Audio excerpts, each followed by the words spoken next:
Hello everyone, welcome back to Chica Chicks Reviews. I'm Max and I'm so happy that you're joining me today because we're gonna talk about WandaVision. WandaVision! Be aware that this video may contain spoilers, so I don't want you to come for me. If you haven't finished the show or even started yet, go watch and then come back. Or if you want to stay around anyway, up to you. But at least I warned you. Anyway, I already did a video about WandaVision, but I prefer to do it again because the director recently released some facts about the finale and confirming some of my thoughts. They were like, the finale was influenced by the pandemic, so they had to rush a little bit and they had to change the actual finale and the concept that they had in the beginning. So I prefer to do it again so I can avoid to publish something that is just opinions and ideas that would have been confirmed anyway. Anyway, let's start from saying that I love the show. I am a massive fan of Wanda in the comic books. Like, I was really looking forward to see what they would have done with her, how they would have adapted the entire thing of her grieving for the loss of her kids in the comic books and Vision and stuff. So I think they did the best they could have done with the actual timeline that they built in the MCU. They took a little bit from House of Ham, like all the process that she goes through with creating her kids and then losing them and then all that stuff. So I think it's been the best adaptation that they could have done with the entire character of Wanda and what it will now become the Scarlet Witch, actually. So because now we have her as the Scarlet Witch, till now she wasn't entitled with that. I'm really happy because of course we all knew that she was her, but anyway. And also we were really wondering how it was possible that Vision was still alive. So let's start anyway from saying that for the production design, the effects, the acting, because really Paul Bettany and Elizabeth Olsen did an amazing job, especially on bringing these two characters through different eras, like when they were giving an homage to the sitcoms from the 50s, 60s and 70s and on and on. So I think that was extraordinary. I believe, like, seriously, this also is a TV show because it's unique in its way, because they're doing homages, but at the same time they're being original. They're being really cinematic for being a TV show. They bring a lot of film style in it. So I think I wouldn't be surprised to expect it nominated for the next year Golden Globes. I hope they will be, because it's wonderful, seriously. Quoting RuPaul, for me, it's a 10, 10, 10 across the board. Anyway, except the joke, so if from a technical point of view is beautiful, is a beautiful, beautiful work. Regarding the storyline, I think it's really good. I think somehow it's well built. It's true that a lot of people complain for the finale, but also because the story opens a little bit of subplots that are left to their own, and I kind of agree on that, like especially with the character of Monica. Like we start to understand that she gets power, but why she gets power thanks to the rewriting of because she crosses the X different times, but apparently she's the only one that's been granted with these superpowers, even if other people were like crossing it So it's weird why her genetics allow her to do that. I believe somehow they will explore more, of course, in Captain Marvel 2, because we know for sure that she's gonna be in it. I'm looking forward because I was really happy with her character. She is definitely a character that I'm looking forward to know more and more in the future of the MCU. I was sad for Darcy to have just that ending of her catching kinda Hayward. That was the one that we all hated. Also, Hayward, like, villain side that they built it and then they lost it a little bit, I think, in the end, because we don't really ever. I mean, I understand that he wanted to have a massive weapon of like to control or something like that, but it's a little bit okay. And then he gets caught by Darcy with the truck van, whatever that is, and that's it. Jimmy Who was hilarious, is so funny. I hope to see him again in Ant-Man. We will see. One small thing in the storyline that I hope, because a lot of people started doing a lot of theories on who the big bad guy was or big villain was.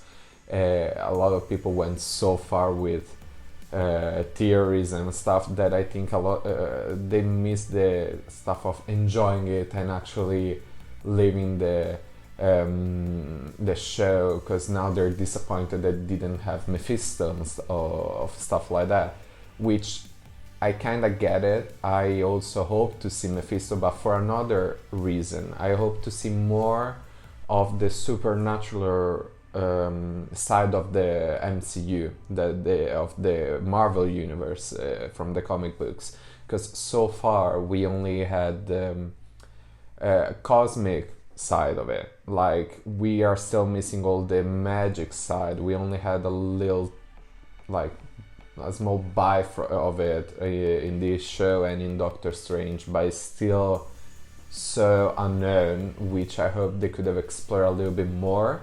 I'm not upset with Agatha being the actual villain, but I believe that she, especially the actress, did an amazing job. I'm obsessed with Agatha all along. The soundtrack at the end of, don't remember, 6th or 7th episode, it was hilarious. She was hilarious, so I loved that. But it's true that they never, like, they left us with assuming that there is something more with her actual final words in the end, where she says to Wanda, "You don't know what you've done, what you have unleashed." So we will see what will actually that mean. It's amazing, the post-credit scene where we see Wanda doing the Doctor Strange studying extracorporeal studying and hearing the twin voices, which I believe is maybe related to Mephisto in that case. I also was considering that in the credits you can see kind of the doors, and when they did the advertising regarding the Nexus, they might have explored that in the finale, like saying you will bring chaos because you will unleash the power of the Nexus and all the multiverse and stuff. I'm not upset that they didn't bring yet the multiverse. A lot of people were thinking, oh, now we're gonna have the X-Men immediately, but they were the big bosses, like in the Marvels and like Marvel Studios. They said that for the X-Men we will have to wait a lot. They are planning it, but we're still not gonna have them, I think, for the next almost, I think, 10 years. Like, it's not gonna happen so soon. Anyway, I wish to actually see in Doctor Strange 2, where we're gonna have again Wanda, more so of this, because it's the multiverse. There is multiverse in the title, So we might actually see this thing of the Nexus and stuff like that. We would see. I don't wanna go cray and start say, oh yes, we're gonna actually explore that and that and that, because then probably it won't happen, and then we're gonna end up disappointed like we are now. I think the finale, what disappointed me was like that they kind of focusing more on the action side of the show, like the battle and stuff like that. It was amazing, by the way. I think it was an amazing battle. It was cold that she would have put the runes like on the sides of the X to stop the powers of Agatha, and this way to win. It was an amazing scene when she gets the comic accurate suit. I hope that the actual tiara, or I don't know actually called, would have been a little bit bigger, going from the side till down here. But it was an amazing look. Elizabeth Olsen looks gorgeous. Now, the Vision side, it was so heartbreaking when she goes back in time, and there is the scene in the bed, like when he tells her that grief is just love for that person going on through time, and it's beautiful, like heartbreaking. And I think the actual what they did in the show, actually they touched such a strong, like serious topics, like the loss of someone that we loved, and people that actually lost everything, and how they are broken, and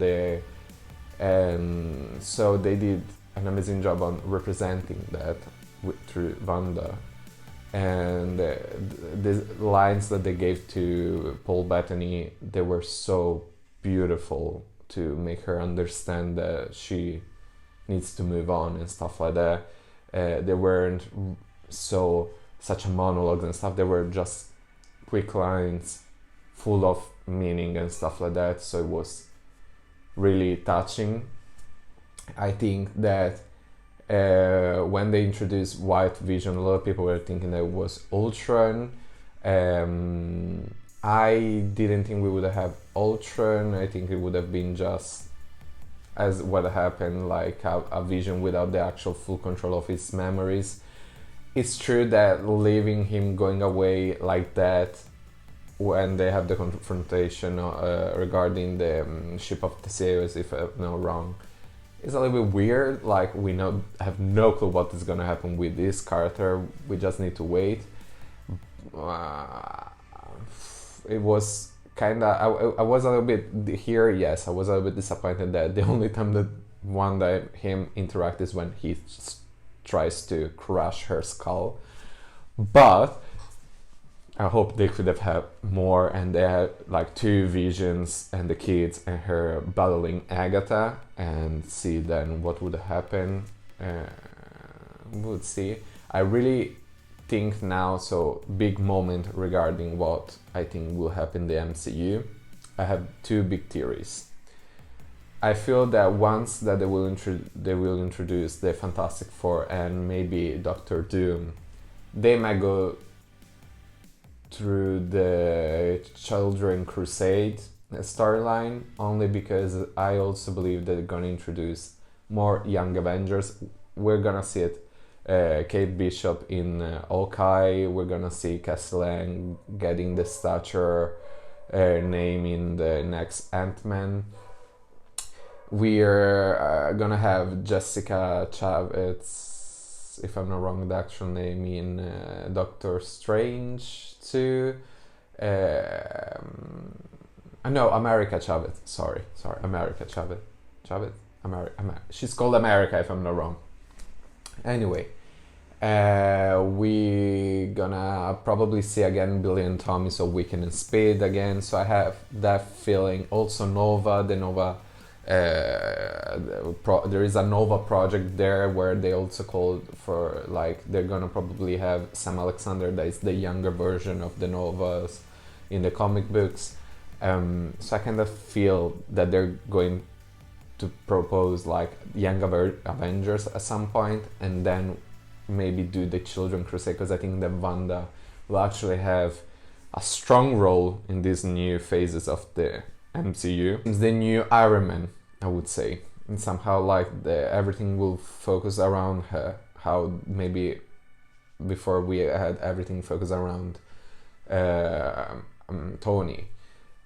And with the post-credit scene with Nick Fury calling for Monica, I believe that they're doing again like Nick Fury going again through new individuals and ask them to create a new Avengers group for some big menace that will come in the future. Who knows what it will be. But yes, I think that's it for what actually is gonna happen probably in the future of the MCU so far. I will wait to see what Spider-Man will bring. I don't think Black Widow will actually introduce much because I think it would suffer a lot of this show, because this show raised the bar really high for expectations. Black Widow, I think it would have been like more like a smooth transition towards this new phase, and only give at the end like a little bit of Easter eggs to what will come, but I don't think it will be actually such a strong part for this new future. So actually I think the movie would suffer of it. It's not gonna be so strong as it would have been if they released last year. Anyway, we will see what happens. For regarding this show, I would suggest you to watch it again, because I might rewatch it again to enjoy it, like just for the pleasure of it. I think that if all the future shows on Disney Plus, like we're gonna have soon the Winter Soldier and Falcon and Hawkeye, Loki and stuff like that, it would be amazing. Actually, I believe that in Loki we will have the introduction of the multiverse. It's actually going to be Loki that will bring this concept. Not only everyone was disappointed because they said that the new Spider-Man movie would have been connected to this. I don't think so. A lot of people like don't realize that this happens like 3 weeks after the Hulk does the snap again, while the Far From Home movie happens after 8 months. So that is already projected in the future of what happens here. Of course, this won't influence No Way Home, the new Spider-Man movie coming out. Like, because it would be weird. Do you know what? I think actually what it will be, there will be a connection probably between Spider-Man and Doctor Strange. So somehow refer to something that we might understand because we watched that, but it's not actually this influencing that. Do you know what I mean? I hope so. Oh my god, this video is already so long and I don't think I really talk much of important stuff, but anyway, that's actually just my views on what this entire thing was, like this amazing show. I believe that only upsetting was Evan Peters, because I love him. I think he could have been such an important character, and leaving everything to just the Ralph joke, like the boner joke, was a little bit upsetting. Like, I didn't want him to be Pietro, but he could have kind of become somehow be a new Pietro, because I believe in the future, if they're gonna introduce the mutants and stuff like that, we actually would need to have Pietro back. I don't understand why they actually kill him back in Age of Ultron. I mean, makes sense now for her because it's another loss in her life, but I don't get it. Anyway, I would just say let's end it here. My opinions are there in the air now. If you agree, let me know down below. You can see more of my reviews on Letterboxd, like my scores and stuff like that. You can see down below also my Instagram if you want to give a follow. And thank you so much. Stay tuned for more videos to come, and see you next time.